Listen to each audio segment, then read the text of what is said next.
Good morning, everybody. We are back today with our online lecture series again because, and going to take today, I'm going to talk today on something of COVID in children because in the last few days we are experiencing a surge again in the new cases of COVID-19 in China, Japan, Taiwan, and the world is again worried whether this would come up again in different parts of the hemisphere of the globe because everyone has gone through a very bad phase of COVID-19 in the year 2020 and 2021. No one wants to face that part again and again because they have lost lots lots of people have lost jobs, lots of people have lost their livelihood, lots of people have lost their near and dear ones, and therefore people don't want to face that. We tried to control COVID through medications, through lockdowns, through vaccines, and what else, whatsoever possible ways which it was possible. We tried to do that, but we have, and we thought that we were successful in doing that. But we are not certainly completely successful still because we are seeing that new cases of COVID are coming up again and again. So,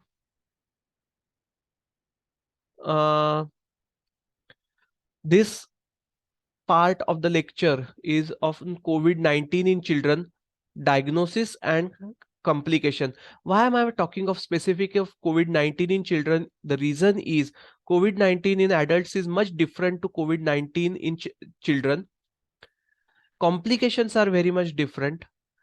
We have a lot of material to study on COVID-19 in adults, but much lesser material for COVID-19 in children. And therefore, I'm trying to get these things done on a priority basis to get COVID-19 studied in children, making things possible and easy, if possible, to make understand the doctors about COVID-19 in children. So when we study a disease, we need to study the causative organism of the disease. We all know that COVID-19 is caused because of a virus which has been named as SARS-CoV-2, the severe acute respiratory syndrome coronavirus type 2. This virus has got a lot of similarity, about 80% of genetic similarity to the SARS-CoV-1 type of virus, and to the about 50% of similarity to the MERS, that is the Middle East Respiratory Syndrome um, coronavirus. The sequencing of the proteins, the genome, they are much similar of this virus with these two viruses. Now, this virus is an enveloped virus, positive sense single-stranded RNA virus. There are two types of viruses, a DNA virus and an RNA virus. This is an RNA virus and from the coronaviridae family, and it has got spikes which form a crown. So they are from the we call them as the coronavirus. It has got spikes. These spikes are the protein, the infective proteins, which are proteins of concern for the human being. Now, when we talk about a disease, we need to talk about the epidemiology also. Now, when we talk about the epidemiology, we need to know how the virus is transmitted. The transmission between humans from an infected person to a healthy person occurs mostly via respiratory droplets through aerosolized viral particles. Initially, there were multiple theories which had come up how this virus is transmitted from a deceased person to a healthy person. Uh, there were many theories which were stated and hypothesized.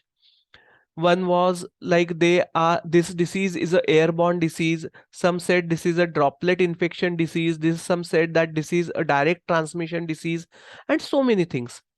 But with whatsoever data we have, whatsoever um, material we have concluded that this transmission occurs via respiratory droplets through aerosolized viral particles. Means what? The virus stays into the respiratory passage and it affects the respiratory secretions. It is along with the respiratory secretions.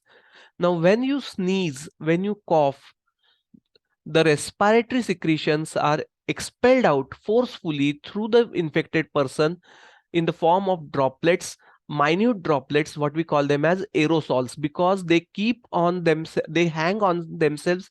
These particles hang on themselves in the air as minutest particle and can enter, they can move along with the air, they stay suspended in the air, and therefore they are called as aerosols. They are very minute particles. The virus has been attached to these minute particles and then it can enter a healthy person to cause an infection. So though this is a droplet infection or an airborne infection, the infection occurs through aerosolized particles only. The other route, or people who are prone to get infected, who are those? Those are close contacts or proximity can also be a source of transmission. A child who is infected staying at home, or an infected person who is not isolated but staying in the same family, staying in the same house, or a small congested house where multiple people are staying in the same room because of lack of space, one of them is infected, he can infect others also. So proximal proximity can be one of the source of transmission. This, how can this happen? This can happen via direct or indirect contact with the mucous membrane or in the eyes, mouth or nose. Means someone very close can infect other person by direct contact also, when the mucosa of an infected person comes in contact with the, or the mucosal secretions of an infected person come in contact with the healthy person. That can be through kissing, that can be through using the same uh, handkerchiefs, napkins, towels, or toothbrushes, or some materials like that. So close contact and direct transmission is also possible. Children of all ages can transmit SARS-CoV-2 to others, and the rate of transmission is still not very clear. Older children and adolescents transmit SARS-CoV-2 effectively in household and community settings, because older children, they move around in the community, they go from one place to the other, and therefore they can pass on the infection from one infected house to other healthy house or non-infected house or into the community. Whereas younger children, they are most of the time confined to the home, and therefore they won't pass the infection that effectively as their older counterparts. Infected children shed SARS-CoV-2 virus with nasopharyngeal viral loads comparable or higher than those in adults. Once a child is infected, when he has got the virus, and when the viral load is high, then the child is going to shed out the viral load equatable to an adult, or sometimes even more. Why this happens, we will talk of it later on, because the free virus is much more in children, and therefore children can be a potent source of passing of infections, the of transmission of infection. Viral loads and the risk of transmission appear to be greater in symptomatic than asymptomatic individuals. The viral load is directly proportional to the, or the, I would say the other way around. The severity of symptoms is directly proportional to the viral load in the patient. So more the viral load, more will be the symptoms. Severe will be the symptoms. So a person who is symptomatic or is highly symptomatic can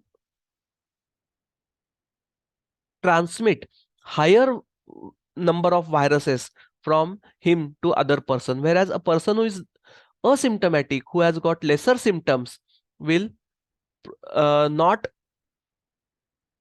pass on that much number of virus to a healthy person.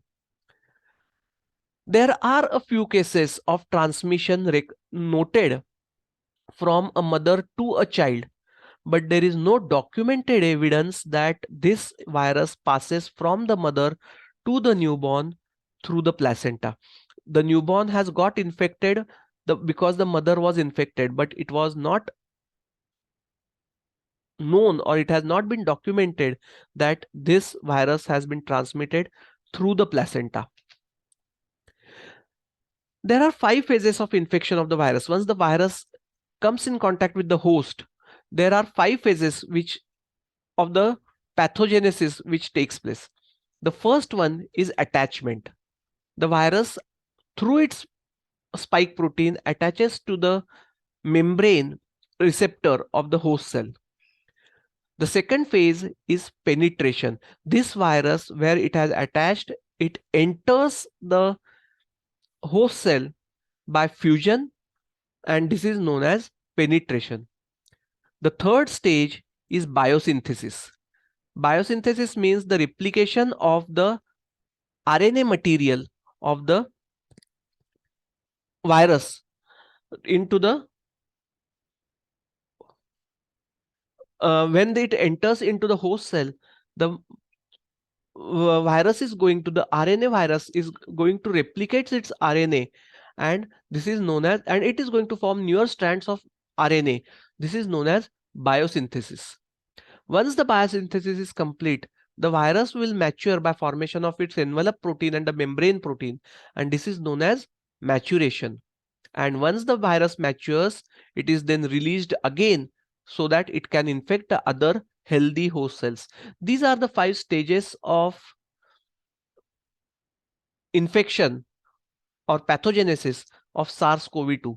Why have we decided, or why do we need to divide these into 5 stages, or not why do we need to divide the pathogenesis into stages? This is because of this is for the need for formation of the hypothesis of treatment. A few months ago, during the second wave of the COVID-19, DRDO in India had developed a salt called as 2DG. This 2DG prevented the formation of, or the biosynthesis and maturation of the RNA of the COVID virus. So this was one stage where we could prevent severity of the disease, where we could prevent transmission of the disease. There are some trials going on to block the attachment of the virus by using some drugs or by some vaccines or something like that, some nasal sprays. So entry of the virus into a healthy child or an healthy person can be blocked. So this is something where we can attach. So these are the stages for hypothesis for development of drugs for the treatment of this disease. The pathophysiology of the disease is the SARS-CoV has 4 structural proteins. They are the spike proteins, then the membrane protein, the envelope protein, and the nucleocapsid. These are the 4 proteins which the SARS-CoV-2 presents with. Of these 4 proteins, the spike protein is of utmost importance. In the spike, there are 2 functional subunits. The S1 subunit controls the binding of the host and the host cell receptor along with the virus. So the S1 subunit of the virus is going to make it possible for the virus to attach itself to the host cell, the host membrane, the host receptor, so that the virus firmly attaches to that host membrane. The S2 subunit is for the fusion of the cellular membrane with the cellular membrane. So the S2 subunit helps or it eases the penetration of this virus into the host cell.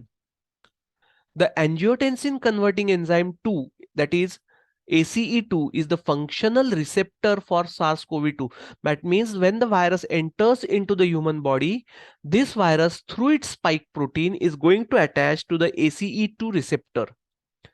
Based on structural and functional analysis, the SARS-CoV-2 binds to ACE2 receptors. The virus binds to a receptor on the surface of the host cell, what we call it as attachment, and this happens to the S protein and enters the cell via endocytosis. The the host cell, then tries to kill the virus or engulf or inactivate the virus by engulfing it by endocytosis so that it can prevent it. This is known as penetration. And how does this endocytosis occur? It occurs because of the S2 subunit of the protein of the spike protein to the membrane. The virus firmly attaches, and then this S2 subunit lyses the receptor membrane, and it enters into the cell by endocyte. The cell tries to engulf it. That process is known as endocytosis. Once inside the cell, the virus enters the host cell nucleus via viral mRNA. The virus is not lysed into the cytoplasm of the host cell. It enters and then it sheds off its envelope protein, and then it tries to multiply its own RNA, infecting the cytoplasm itself. The viral mRNA, and this is known as biosynthesis. The viral mRNA is used to make viral proteins, that is biosynthesis, and this viral RNA, which has been newly developed by biosynthesis, slowly matures to form another envelope and the N proteins, and this is called as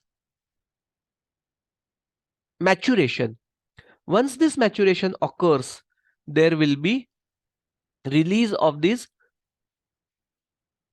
viruses again so that they can infect the other cells, healthy cells. The SARS-CoV-2 enters respiratory epithelial cells by attaching to angiotensin converting enzyme 2 receptor via S protein. We have already spoken of that.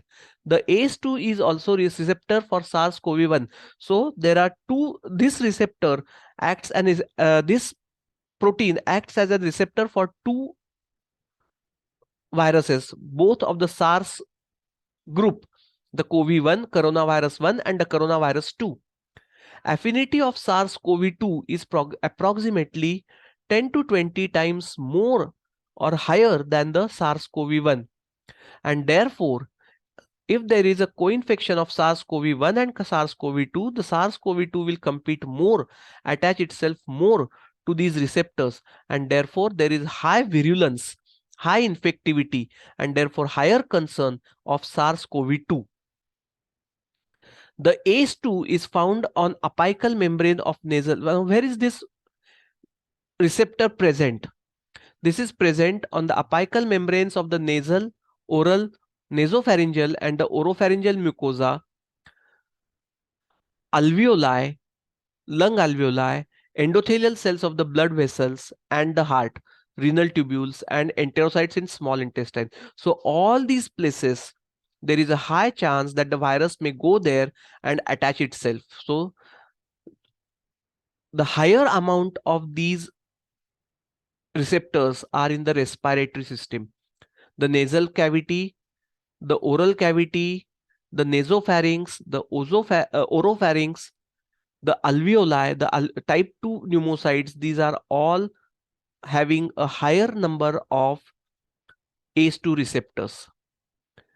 Comparatively, the bronchial tree has got a lesser number of these receptors.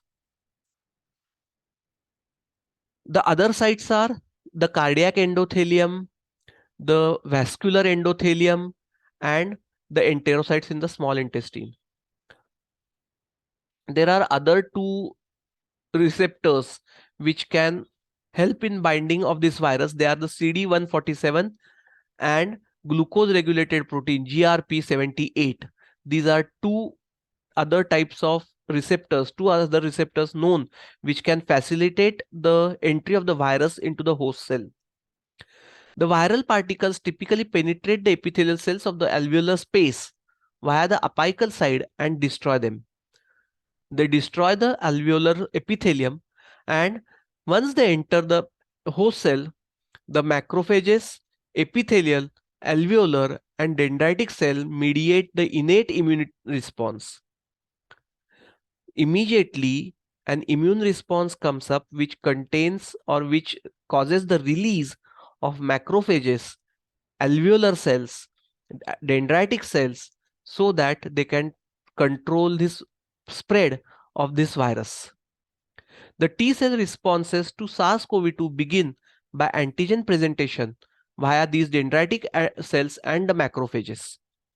The virus infected apoptotic epithelial cells can be phagocytized by dendritic cells and macrophages, followed by antigen presentation to the T cells.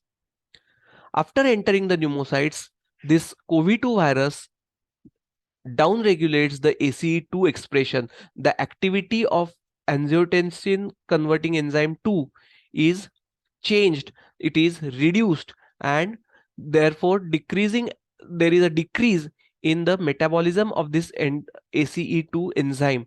This leads to free ACE2, and therefore that can lead to something known as um, cardiac and endothelial disturbances.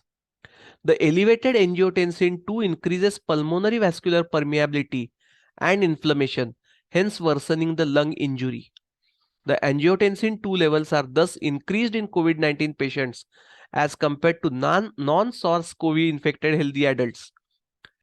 Age advances. The pathogenesis of COVID-19 is carried out in two distinct but overlapping phases of COVID-19. The first stage is triggered by severe acute respiratory syndrome coronavirus itself, and the second phase by the host immune response. So once the virus comes up in the uh,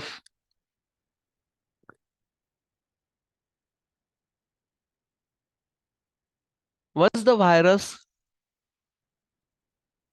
comes up in the scene, the pathology or the pathogenesis is two-phased. The first phase of the pathology is carried out by the virus itself, and the second by the host immune response by secreting macrophages, by promoting macrophages, the dendritic cells, the alveolar cells, and all those things. They can cause that is the host immune response, which can contribute to the pathogenesis of the uh, disease. Now we have heard of something known as the cytokine storm. What is it? And this cytokine storm is responsible for multiple deaths, the severity of the disease. So if the person passes the stage of this cytokine storm, there is a high level that there is a high chance that the person might recover completely. But for that, this cytokine storm has to pass off. The virus primarily infects the respiratory tract epithelium. Its spike protein interacts via ACE2 receptor and facilitates the entry of the virus into the cell by membrane fusion. This is the basic mode of entry of the virus into the host cell. We have seen that it attaches to the ACE2 receptor and then it penetrates into the cell by fusion. The activated cytotoxic T cell and other cell cause an exaggerated inflammatory response, releasing huge amount of pro-inflammatory cytokines. This is the start of the cytokine storm. In the first 2 days or 3 days, it will be just attachment and penetration, and then slowly, as more number of cells enter, more number of viruses enter into the host cell, then there will be the uh, pro-inflammatory pro-inflammatory cytokines release. And these are what pro-inflammatory cytokines can be released. They are the interleukin 6, interleukin 10, then the granulocyte colony stimulating factor, that is the the GCSF, the monocyte chemotactin protein, and the macrophage inflammatory protein. Along with that, the other inflammatory factors like TNF alpha, then interferons, then interleukin 8, they will all come up in the scene so as to control the inflammation, so as to control the infection. So there will be a high surge of all these inflammatory markers, a severe surge which occurs by day 3 or 4 of the infection, and that is known as the cytokine storm. Due to this surge in the cytokine levels, leading to a storm-like state, there is a significant endothelial injury causing hypercoagulable state and disseminated intravascular coagulation. So what we have seen in the patients of COVID, the pathogenesis occurs is when once the virus enters into the host cell, after some time, after the some short time has elapsed, there will be severe release of cytokines which act as pro-inflammatory agents to control the infection, and there will be so high level that what we call it as the cytokine storm, because high amount of cytokines are circulating in the blood, and this high amount of cytokine is going to damage the vascular endothelium, which will damage the vascular permeability, leading to vascular leakage and disseminated intravascular coagulation. The infected lung epithelial cells generate interleukin 8 along with interleukin 6, and the interleukin 8 is a chemoattractant for neutrophils and T cells. The attracted neutrophils then induce the lung injury associated with the infection. So the lung infection comes up initially because of the virus and then because of the cytokine storm, not only the virus. If it was only virus, once it was apoptized by the host cell, then the infection would have been controlled. But because it is not so, these viruses lead to release of cytokines for control, which are pro-inflammatory, what we call it as pro-inflammatory markers, and then these cytokines are going to damage the host immune response is equally or somewhat more responsible for damage of the lung. Now, if we try to take the histology or study the histology of the damaged lung during the time of cytokine storm, what we are going to see is the proteinaceous and the fibrinoid intraalveolar exudates with mononuclear inflammation, which is with diffused alveolar damage. If you take a cross section of the lung, you will see mononuclear inflammation, monocytes or lymphocytes. There will be infiltration of these into the alveoli, and there will be inflammation. There will be exudates. The exudates will be either proteinaceous or fibrinous. There will be alveolar damage, a severe alveolar damage. There will be hyaline bodies in the secretions in the exudate, and there will be hyperplasia of type 2 pneumocytes and few mononuclear further cells which can cause lung damage. Also, we can see small thrombi in the small pulmonary arteries and fibrin plaques in the pulmonary arteries, which can lead to blockages of these arteries. The immune staining of SARS-CoV-2 showed strong staining of alveolar epithelial cells, including desquamated debris within alveoli and minimal staining of blood vessels or interstitium. These findings of strong virus staining of alveolar cells with few immune cells point more towards direct virus-mediated cell injury. What happens in the pediatric cases? What we spoke of the pathology is the general pathology, what is seen with SARS-CoV-2. But what happens in pediatric cases? Fewer children contract COVID-19, and among infected, children have less severe disease. We say that fewer children contract. The reason is children do not present with the similar symptoms or severe symptoms, and so the symptoms will not be traced towards COVID. They will be traced more towards flu. One. Secondly, because the children are more of asymptomatic, they will not be screened, and therefore we say that fewer children contract COVID-19. The rate of infection might be the same. They are not documented, but the rate might be same. And though the children contact this disease, the severity of the disease in children is much lesser.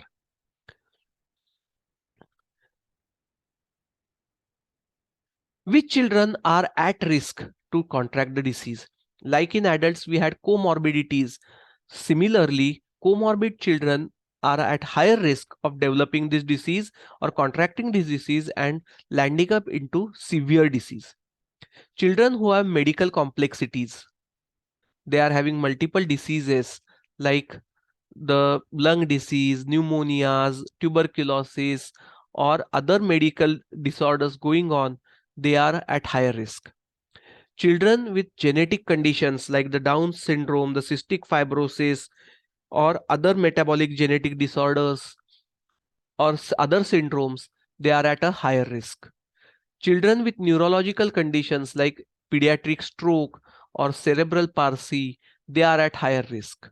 Metabolic conditions like type 1 diabetes mellitus or metabolic disorders like PKU, galactosemia, these are at a higher risk. Children with congenital heart diseases where there is right to left shunt, or there is major cardiac disorder or cardiac failure, or there is congestive cardiac failure, or there is pericardial effusion, or there is um, a large VSD, or there is transpositioning of the artery, great vessels of the heart. If there are major congenital heart disease, or I would say cyanotic heart disease, CCH, that is congenital cyanotic heart disease, they are at a higher risk. Children who are obese, that means their body mass index is more than 95th percentile of age and sex. Diabetes type 1, yes. Lung disorders, chronic lung disorders like the asthma or other chronic pulmonary diseases like the bronchopulmonary dysplasia, they are at a higher risk. Sickle cell disease, children suffering from that because they have a low oxygen carrying capacity because of the abnormal hemoglobin, they will be at higher risk. Children on immunosuppressive therapy, that is children who are suffering from malignant diseases or who are on long-term steroid therapy or who had transplant treatment, organ transplant, etc., because of some reason and are on steroid therapy, they are at higher risk. And children who are passive smokers, that means there is someone who smokes at home and the child has to inhale the tobacco smoke, they are always at a higher risk because passive smoke causes a change in the epithelium of the respiratory tract from columnar ciliated epithelium to the squamous epithelium. What are the differences between adult and pediatric infection? There are several proposed hypotheses why children have milder COVID-19 and why they are most of the times asymptomatic. The first reason or the first hypothesis is expression level of ACE2 may differ between adults and children. ACE2 receptors are abundantly expressed on well-differentiated ciliated epithelial cells. ACE2 expression on the epithelium of the alveolar cells may be lower in pediatric population. So, the virus attaching to the ACE2 receptors in children in the lungs, in the alveolar epithelium will certainly be low, and therefore there will be lesser severe disease. In adults, there will be more expression of the receptors in the alveolar cells, and there will be higher viral attachment in the alveoli, and that can lead to severe disease. The pediatric patients have a qualitatively different response to SARS-CoV-2 virus. By the process of aging, continuous antigen stimulation and thymic involution will eventually lead to shift in T cell subset distribution from naive T cells to central memory T cells, effector T cells, and effector memory T cells. The children have an extra immune response, that is the thymus gland, an organ which produces T cells which can prevent this viral infection. In children, this thymus gland is quite active and it secretes more of T cells, and therefore as the age advances, this thymus gland becomes non-functional and rudimentary, and therefore because of the expression of T cells from the thymus, there will be a protection to the children from this virus. The simultaneous presence of other viruses, the epithelial lining of the lung and airways in young children, cause SARS-CoV virus 2 to compete with them, limiting its growth and proliferation. Children are always suffering from various respiratory virus infections. It might be RSV, it might be rhinovirus, it might be influenza virus, it might be para-influenza virus. So there are multiple viruses in the respiratory tract, and these viruses compete with each other for attachment to the host cell. The SARS-CoV-2 also has to compete with these viruses for attachment. Now, because there is a higher viral load of other viruses, lesser number of SARS-CoV-2 virus will attach itself to the receptor cells, and therefore there will be less severe disease. So either one or multiple factors of these are responsible for causing lesser severe disease in pediatric population. Children also have got a natural protection. One, we spoke of it, that because there are lesser ACE2 receptors in the alveolar epithelium, the lung damage will be lesser. This is one natural protection. Secondly, high levels of ACE2 activity in children could be protective in children, leading to less severe disease. Thirdly, the lungs of the children have an excellent regeneration capability, and therefore if the lung is getting damaged, the damaged alveoli is going to regenerate faster as compared to an adult. And antibodies against conserved epitopes of influenza following influenza infection have been shown to have heterosubtypic influenza immunity.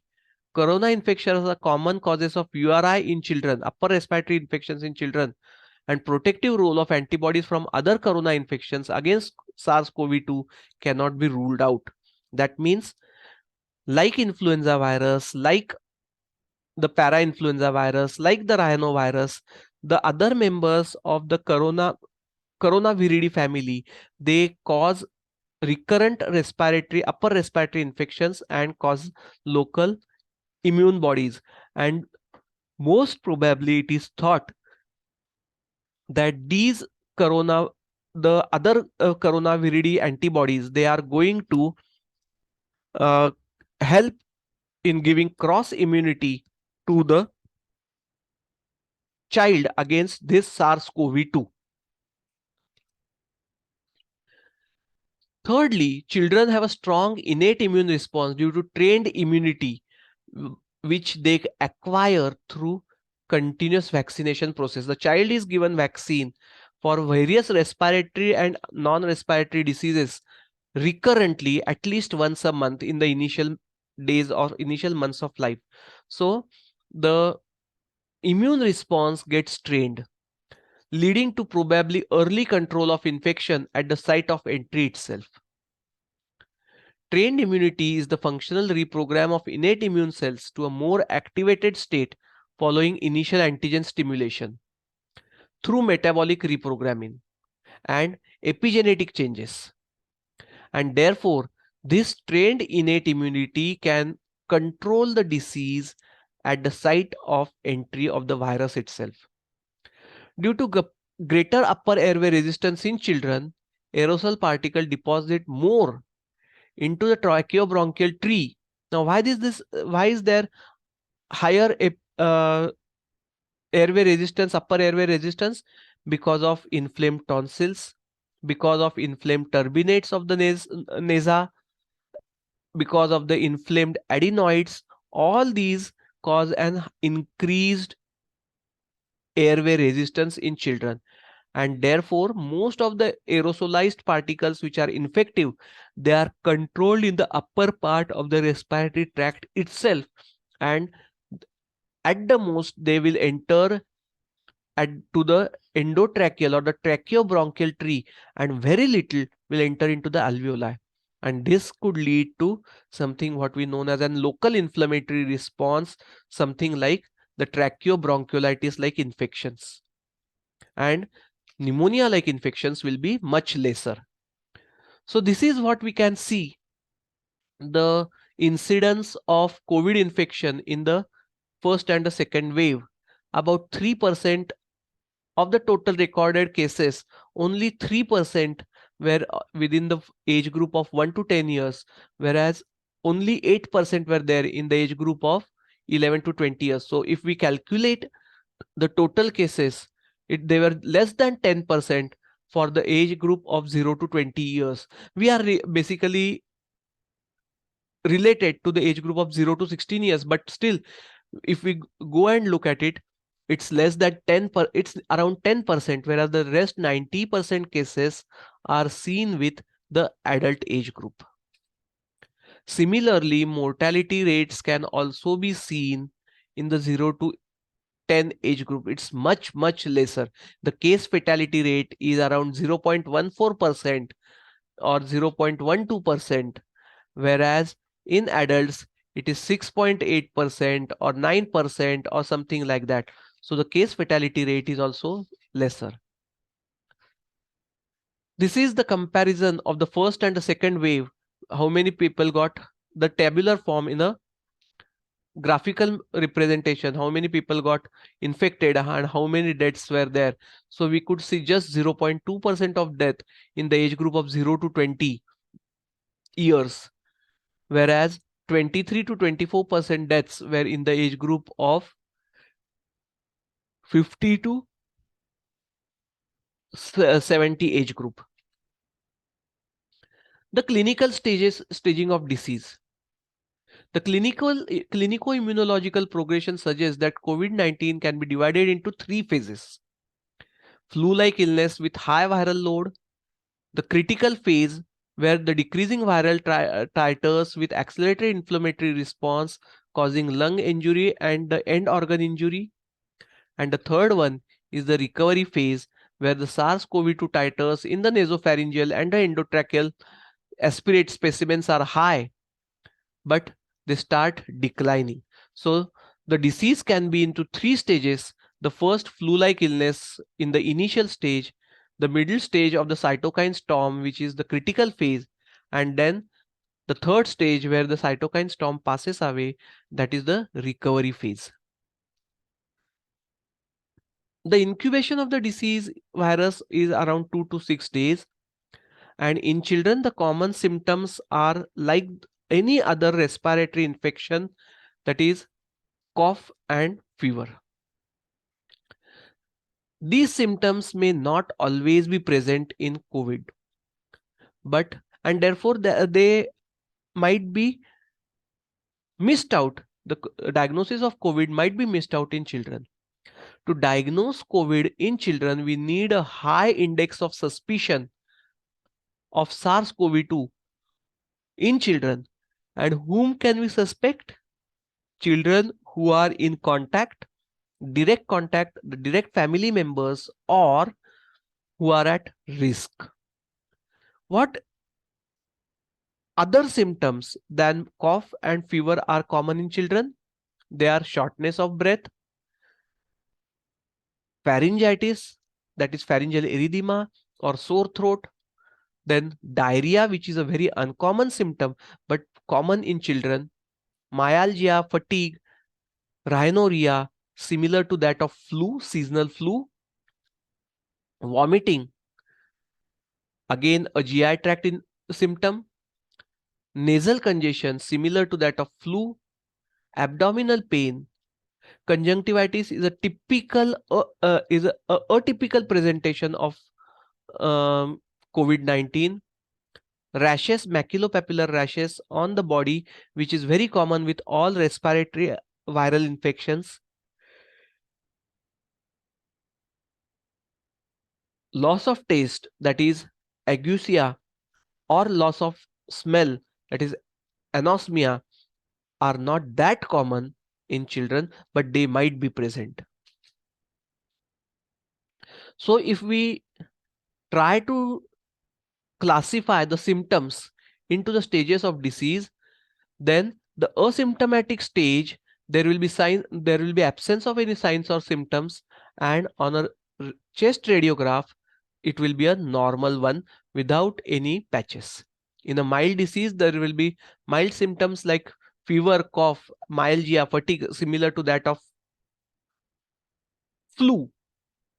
In moderate, there will be symptoms of pneumonia like dyspnea, increased respiratory rate, labored breathing, and there might be some abnormal chest imaging findings.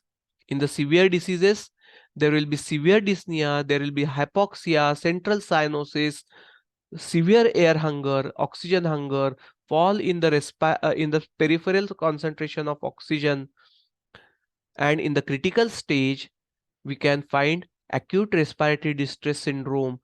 We can find respiratory failure, which requires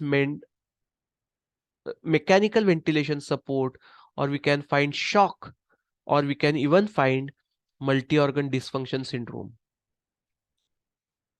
Laboratory findings. If if we try to find out the or if we try to investigate the person who is or the child who is with suffering from COVID-19 on blood investigations,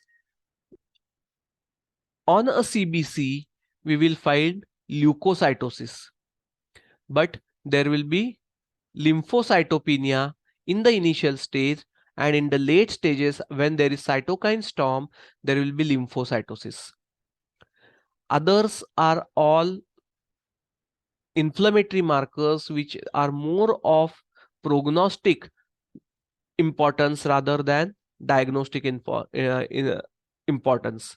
They are elevated ESR, the erythrocyte sedimentation rate, elevated C-reactive protein, elevated serum ferritin, and elevated LDH, that is lactate dehydrogenase, elevated procalcitonin, elevated serum aminotransferases indicating hepatic involvement, elevated D-dimers indicating endothelial damage to the blood vessels and the endocardium, and elevated creatine kinase myocardial band CKMB are the typical findings which we can get in a laboratory investigation. A child might recover from or is more likely to recover from COVID as compared to its adult counterpart. But post-COVID, the child might develop multiple disorders.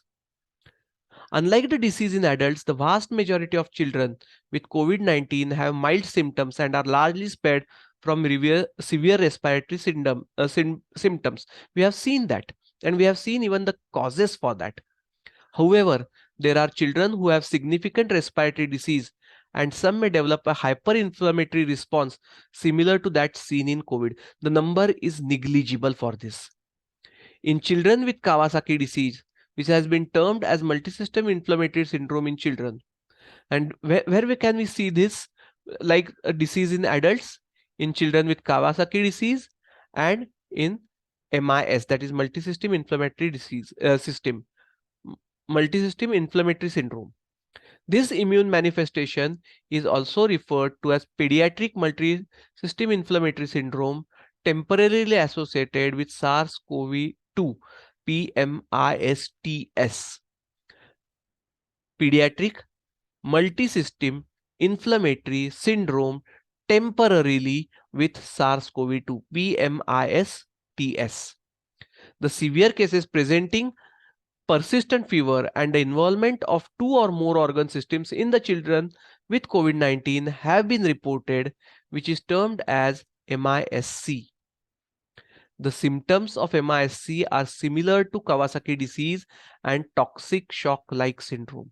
So the definition of MIS would be persistent high-grade fever with involvement of two or more organs or systems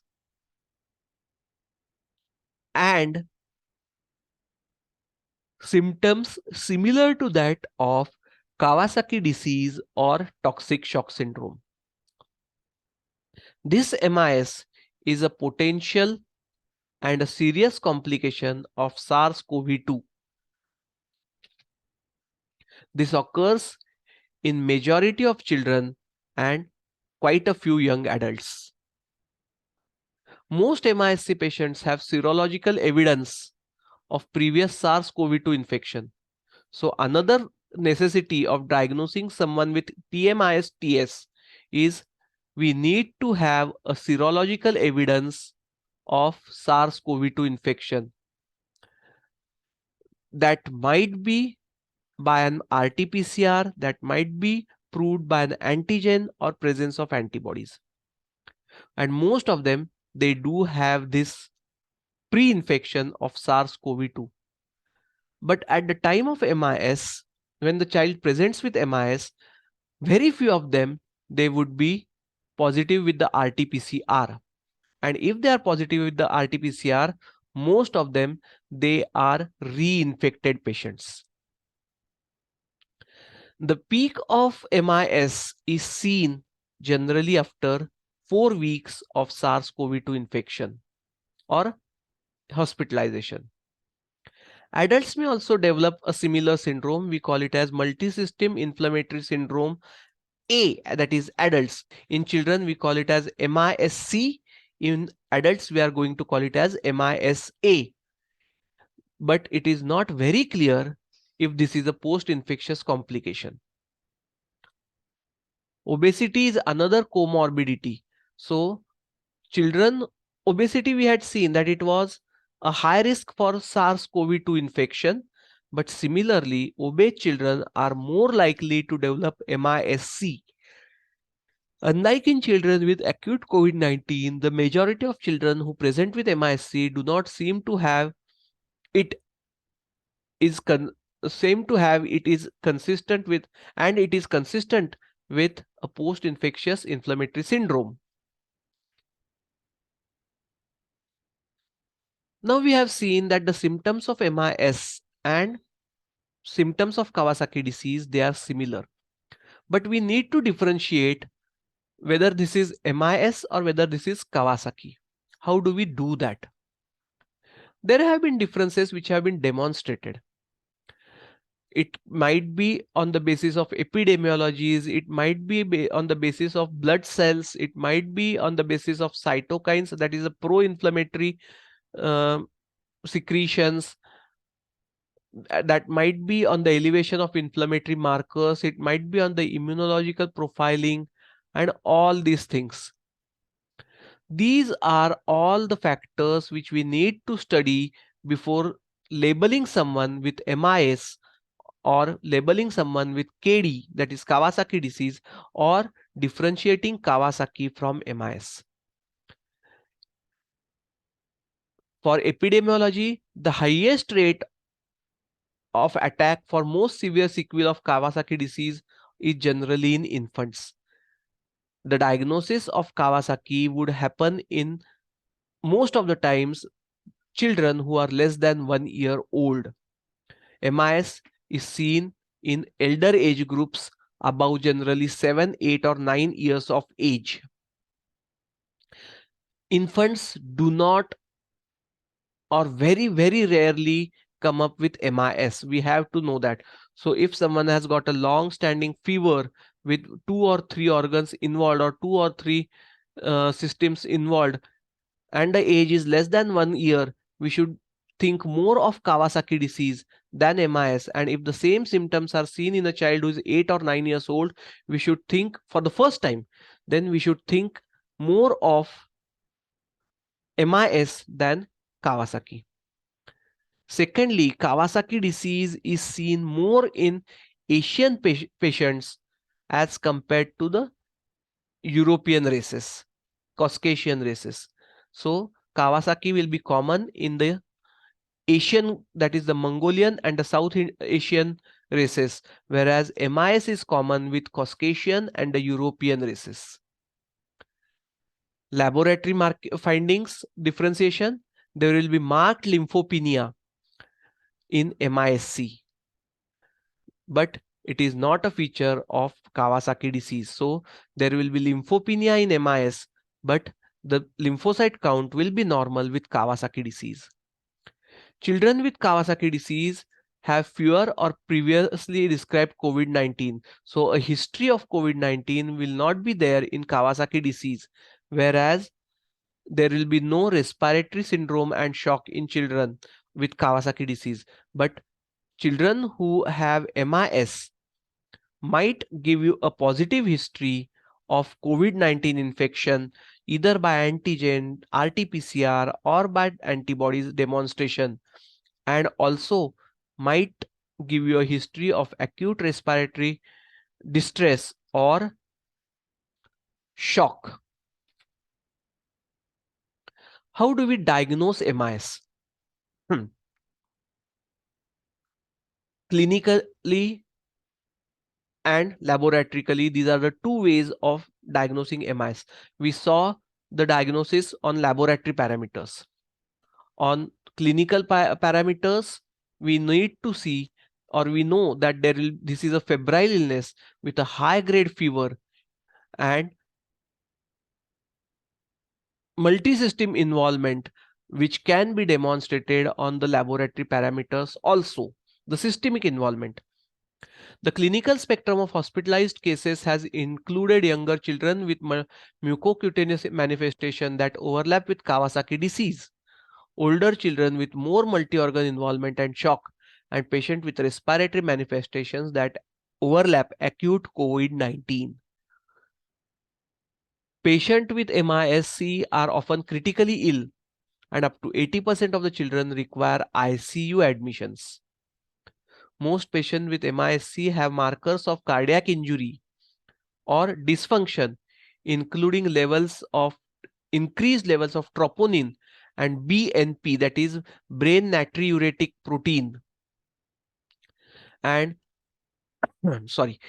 echocardiographic findings in these cases can show impaired left ventricular function as well as coronary dilatation, rarely coronary aneurysms. So a child other than those laboratory parameters, a child who has got MISC will have a higher level of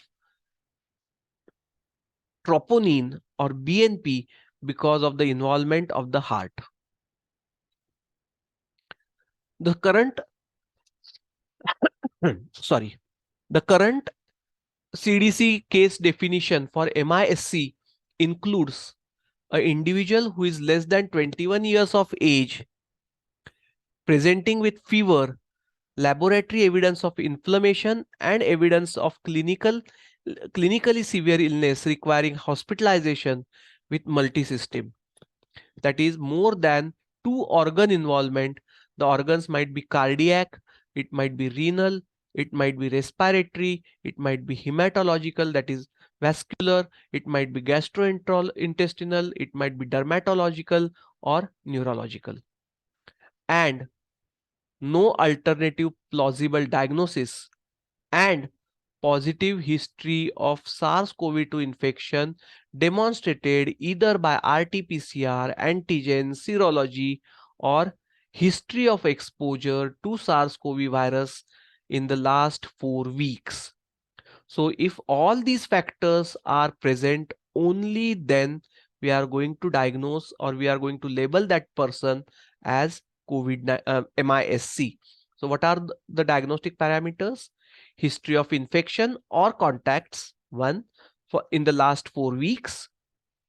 Secondly, severe high grade fever with end organ, two or more end organ involvement or end system involvement, and there is no other diagnosis which can be made based on the symptoms.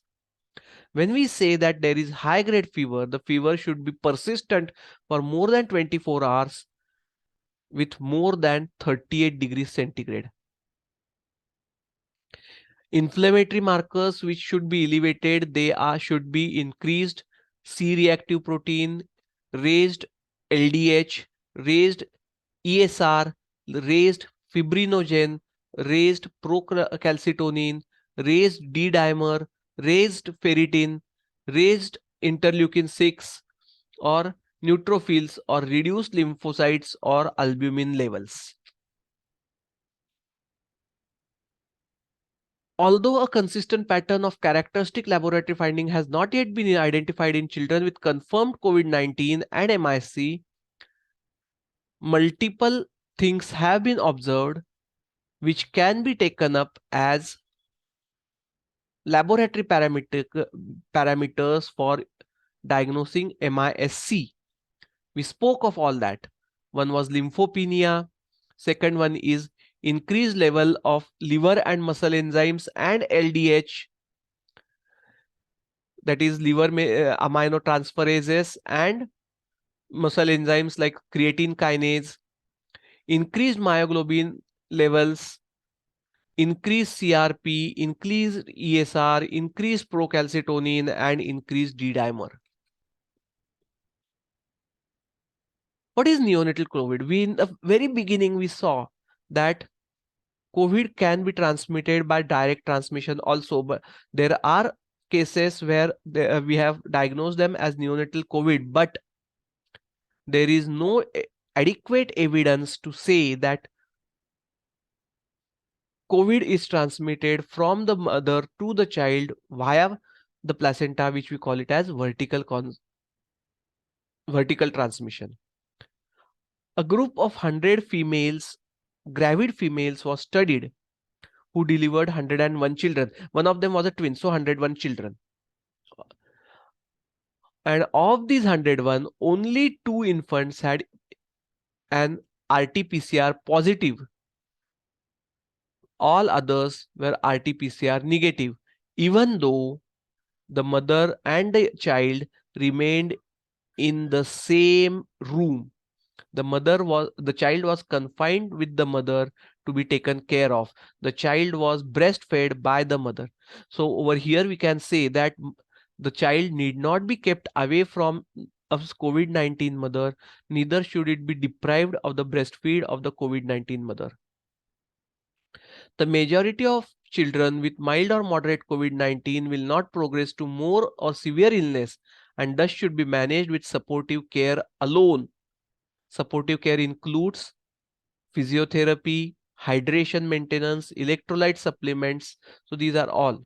The risk and the benefits of therapy should be assessed based on illness severity, age, and presence of risk factors outlined. So this was something about diagnosing COVID-19 pathophysiology, the epidemiology, pathophysiology, diagnosis of COVID-19, complications of COVID-19 in children. Thank you.